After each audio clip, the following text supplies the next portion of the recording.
Nang makita ng binata na malungkot ang kanyang ina ay pinili niyang lumaban sa mga pulis. Pagkatapos ay agad na lumipad ang villain. Ikinalungkot niya ang nangyari dahil hindi na siya makakapamuhay ng normal dahil kalat na sa balita na siya ang killer subalit hindi naniniwala si Shion. Kaya pinayagan niya si Hiro na sa kanila muna magtago kasama ng lola niya. Dahil namatay na pala ang mga magulang ni Shion dahil sa cancer. Sama-sama silang kumain, at pagsapit ng gabi ay bumangon si Hiro para patayin ang dalawa subalit hindi niya ito magawa dahil mababait ang mga ito sa kanya. Sinabi ni Choco na inilipat daw ni Hiro ang cellphone niya sa kanyang utak kaya ito din ang pinagawa niya kay Ichiro. Binuksan niya ang USB port sa daliri ng matanda pagkatapos ay nag-upload ng data para magkaroon na ng built-in cellphone si Ichiro. Saka lumipad ang matanda para malaman nila kung hanggang saan ang limitasyon ng tawag. Ngunit nakarating na sa satellite ang matandang bida ay nakakonect pa rin ang call. Kung saan ay nakita siya ng isang astronaut. Naluluha si Hiro nang makita ang kanyang ina na humihingi ng tawad sa mga kasalanan na nagawa ng anak. Saka nakita rin niya ang mga komento na maging ang kanyang ina ay kinamumuhian na rin ng mga tao. Tapos bago siya matulog ay nalaman niyang nagpakamatay na pala ang nanay niya. Kaya naman lumipad ang binata na galit na galit. Kinabukasan ay in-interview ng mga reporter ang tatay ni Hiro nang dumating ang bilan at isa-isang pinagpapatay ang lahat ng mga ito sa harap ng tatay niya. Pero hindi niya pinatay ang ama. Sa halip ay nag-search siya sa internet kung saan nalaman niyang pinag-uusapan sa mga forum ang pagkamatay ng kanyang ina. Kaya naman nagpunta siya sa cellphone ng isang trash talker. Saka siya lumipat sa monitor ng PC, subalit ayaw maniwala ng weirdo na may magagawa siyang masama kaya pinagtawanan lang siya nito at kinutsa-kutsa. At nang mapuno si Hiro ay pinagbabaril niya ang lalaki hanggang sa tumulo ang uhog. Hanggang sa barilin niya ito sa mukha. Pagkatapos ay ipinakalat ni Hiro ang video sa internet kaya naman mas lalo siyang naging wanted. Pagkatapos nito ay lahat ng mga nagsasabi ng masama tungkol sa kanila ng nanay niya ay pinagpapatay niya gamit ang mga gadget na may camera. Pag-uwi ay butas ang damit ni Hiro dahil lumipad siya, subalit hindi pa rin naniniwala si Shion na si Hiro talaga ang killer. Napanaginipan ni Hiro ang kanyang alaala nang masaksihan niyang may tumalon sa harapan ng tren kaya nagkagula-gulanit ang katawan. At nang makita niya ito ay nakaramdam siya ng kasiyahan. Kinabukasan ay kinamusta ng dalaga si Hiro, subalit wala itong ganang bumangon.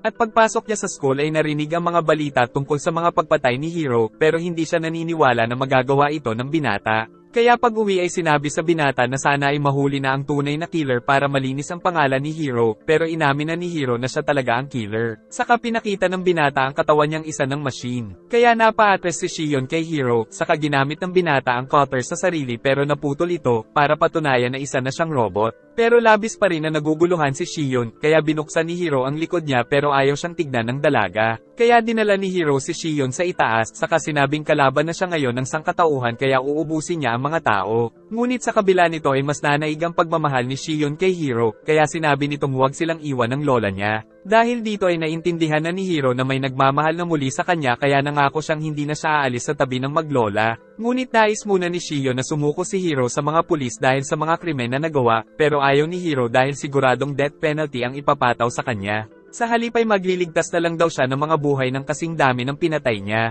Sa isang office ay nagtatrabaho si Nokowo nang imbitahan siya ng katrabaho na kumain ng lunch. Nagkaroon daw ng cancer ang babae, ngunit hindi na siya magpapa-opera dahil huli na ang lahat. Kaya naman mamamatay daw siya ng mag-isa dahil wala din siyang sariling pamilya. Sinubukan ng katrabaho na pag-aanin ng loob ni Nokowo, subalit matindi talaga ang pinagdadaanan nito kaya binigyan niya na lang ng panyo. Malungkot siya na nagpunta sa grocery, tapos pagdating sa tren ay nagbalak siyang magpakamatay, subalit hindi niya nagawa dahil nais niya pa talagang mabuhay. At habang naglalakad siya pauwi ay nakita ang isang post sa Twitter na nagpapagaling daw ng mga may malubhang sakit. Dahil wala na siyang malapitan ay nagbaka sakali ang babae nang dumating si Hiro para gamutin siya at sa ilang sandali ay sinabi ng binata na wala na daw siyang sakit. Kaya kinabukasan ay ibang-iba na ang itsura ni Nokowo dahil gumaling na ito. Samantala nagpatuloy sa pagtulong si Hiro sa mga taong may sakit para pagbayaran ang mga kasalanan nito. Labis na natuwa si Shion dahil marami daw ang nagpapasalamat sa mga napagaling nila. Nagdaan ng mga araw na ganito lagi ang ginagawa nila at isang gabi ay lumipad ang dalawa sa himpapawid sa ilalim ng bilog na buwan.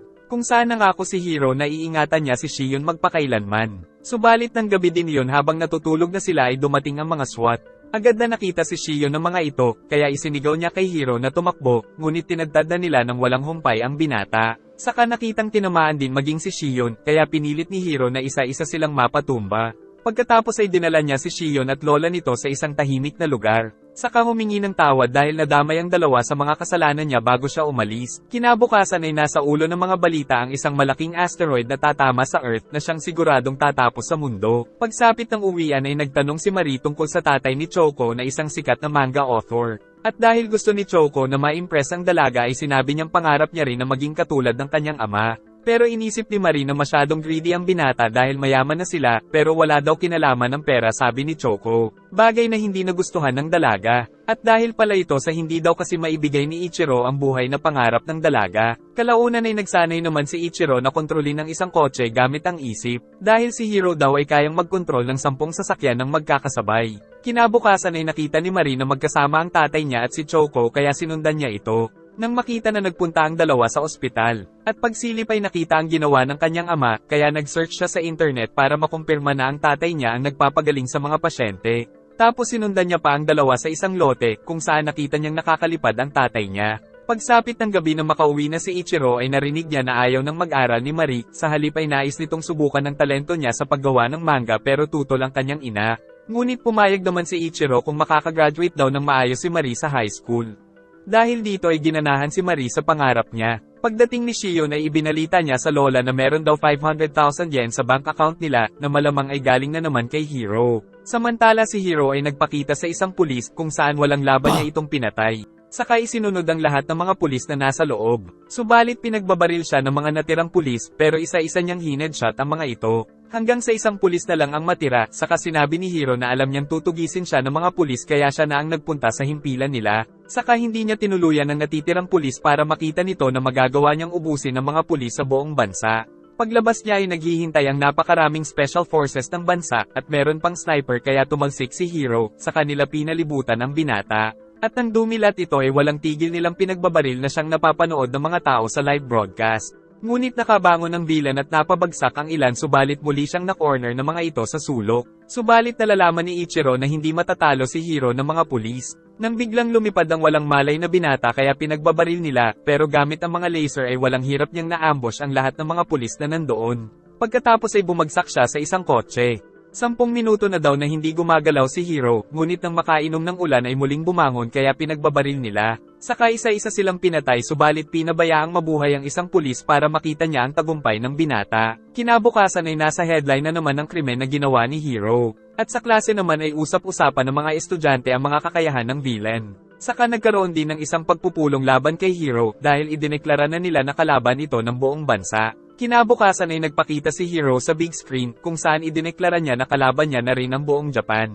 Kaya hindi daw siya titigil hanggang sa maubos niya ang lahat ng mga tao. Nagmistulan lang siyang timang sa paningin ng mga tao, ngunit nang isa-isa niyang barilin ng mga tao ay nagkaroon ng kaguluhan. Nagpatuloy ang ginagawang pagpatay ni Hiro kaya tinawagan na ni Choco si Ichiro. Gumamit ng chopper ang mga reporter nang makita niyang nagsipagtago na ang lahat ng mga tao. Saka naman tumawag si Hiro sa reporter, ngunit dahil hindi niya alam ang kayang gawin ng binata ay nabiktima din siya nito na siyang nakita ng mga manunood. Dahil dito ay napagtanto ni Choco na pumapatay si Hiro gamit ang cellphone na kaagad niyang sinabi kay Ichiro. Isang bata ang tinawagan ni Hiro, subalit bago ito mapatay ay hinayjack nila Choco ang lahat ng mga cellphone ng mga tao sa paligid, para sabihing itapon ang kanilang mga cellphone. Kaya naman wala nang mapatay si Hiro. Pero lumipat siya sa big screen at doon niya ipinagpatuloy ang pagpatay sa mga tao. Kaya nagmamadali na si Ichiro na hanapin ang kalaban. Subalit nang umabot sa 100 ang napatay ni Hiro ay tumigil na siya, saka nagbabala na simula kinabukasan ay 1,000 katao na ang papatayin niya bawat araw. Pero sa kabila nito ay tila hindi alintana ng mga anak ni Ichiro ang panganib dahil nais pa rin nila na maglakwatsa. Kaya naman dinala pa rin ni Marie ang cellphone niya sa labas. Samantala patuloy naman ang paghahanap ni Choco kay Hiro habang nakikipag-usap siya kay Ichiro sa cellphone. Habang sila Marie naman ay umakyat sa isang mataas na gusali. Nang muling magsimula si Hiro sa pagpatay sa pamamagitan ng pagkontrol sa eroplano na nakita naman ni Choco. Nasaksihan ng mga tao ang malaking eroplano na sumabog sa mataong lugar kaya napanganga na lang si Choco. Pagkatapos ay napansin ng mga tao na nawawala ng kontrol ang napakaraming mga eroplano. Kaya bumagsak ang mga ito sa iba't ibang bahagi ng syudad at ang isa rito ay bumagsak kila Marie. Naiiyak na si Choco at nagmamadali naman si Ichiro na lumipad para subukang iligtas ang mga eroplano. Kumapit siya sa isang eroplano para tulungan itong makalanding ng ligtas subalit tumama ang pakpak nito sa gusali. Subalit hindi sumuko si Ichiro, at napansin naman ni Hiro na may pumipigil sa kanya. Pero sa kabila nito ay tagumpay pa rin na nailigtas ni Ichiro ang maraming eroplano. Ngunit tumawag ang anak niyang si Marie dahil natrap daw ito sa isang gusaling na susunog dahil sa bumagsak na eroplano sa ilalim nito. Kaya nais itong puntahan kaagad ni Ichiro, pero ngayon pa dumating si Hiro. Kaya nagkaroon ng santukan ng dalawang android, pero napatalsik si Ichiro saka pinagbabaril kaya hindi ito makabangon. Pero nakabawi siya ng baril sa binata, saka siya naman ang rumatrat dito. Nagpalabas ng kanan si Hiro pero lumipad ang matandang bida kaya naghabulan ang dalawa sa tulay. Tinira ni Hiro ang matanda ng maraming laser sa ere na sumabog ng malakas, pero hindi ito alintana ni Ichiro dahil nais na niyang puntahan ang naghihingalong anak. Binato siya ni Hiro ng sasakyan, pero pinilit pa rin ni Ichiro na maligtas ang sasakyan na ito. Tapos pinaulanan siya ng kalaban ng napakaraming laser kaya sumabog ang mahabang tulay, subalit focus si Ichiro na makatakas para iligtas ang anak. Subalit nahuli na naman siya ng napakaraming mga laser kaya nagkaroon ng malakas na pagsabog, kaya naman sumugod na si Ichiro sa kalaban. Tapos nagtagisan sila ng lakas sa ere, saka si Ichiro naman ang tumira ng maraming laser sa binata na sumabog ng napakalakas kaya nahulog ito. Subalit gumana ang autopilot ni Hiro, kaya nagpalabas ng sandamakmak na laser at sumabog ng mas malakas at meron pang pangalawa na naiwasan ulit ng matanda. Ngunit sa pangatlo ay nakipagsabayan na si Ichiro sa binata sa paggamit ng napakaraming laser kaya sumabog ang mga ito sa ere. Kaya nang mawala ng malay si Ichiro ay pareho na silang naka-autopilot. Muling nagbakbakan sa ere ang dalawang android gamit ang mga laser nila, subalit nadadamay na ang mga gusali. May nahulog din na isang satellite na kagad na pinasabog ng bida, pagkatapos ay nalikuran niya si Hiro, kaya natanggal niya ang parte ng ulo nito, saka ang dalawa nitong mga kamay. Pagkatapos ay nawala na rin ng malay si Ichiro. Nahulog si Ichiro sa tubig, at si Hiro ay sa lupa. Muling nakarecover si Hiro dahil sa tubig kaya mabilis siyang nagtungo sa kinaroroonan ng anak, kung saan nakita niya itong wala ng malay kaya labis ang paghihinagpis. Ngunit hindi siya sumuko hanggang sa muling bumalik ang buhay ng dalaga, kaya nagyakap ang mag-ama. Tapos dinala niya ang anak sa ibaba, ngunit muli siyang umalis para iligtas ang iba pa. Napakaraming tao ang nailigtas ni Ichiro, sa kanya inutusan ng anak na mag-tren na lang pauwi dahil marami pa siyang pasyente na tutulungan. At dito ay isa-isa niyang pinagaling ang mga tao. Samantala may nakakita na kay Hiro na nanghihingi ng tubig pero binigyan nila ng juice.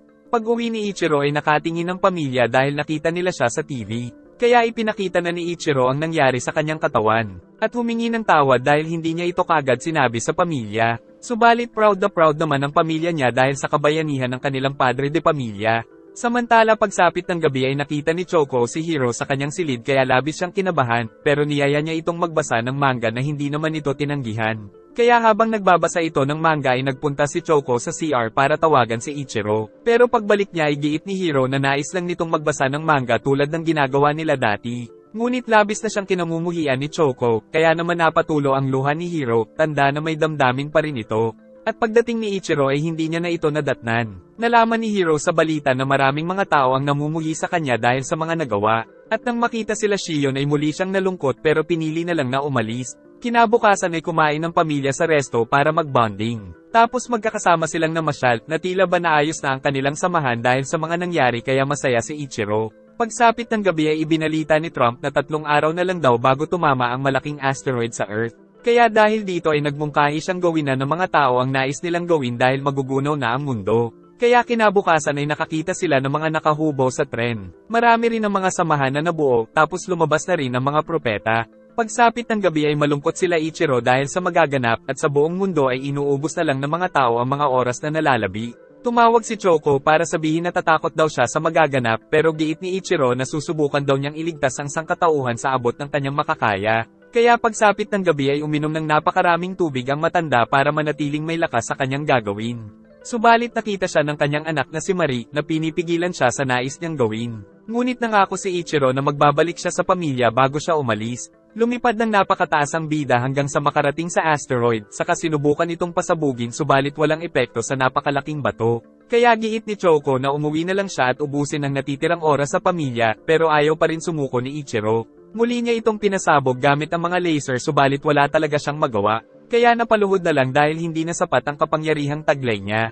Nang makita niya na nagpunta din doon si Hiro, subalit nais pala nitong tumulong dahil may mga tao din daw siyang minamahal na nasa Earth. Subalit para magawa daw ito ng binata ay kailangan niyang mag-self-destruct.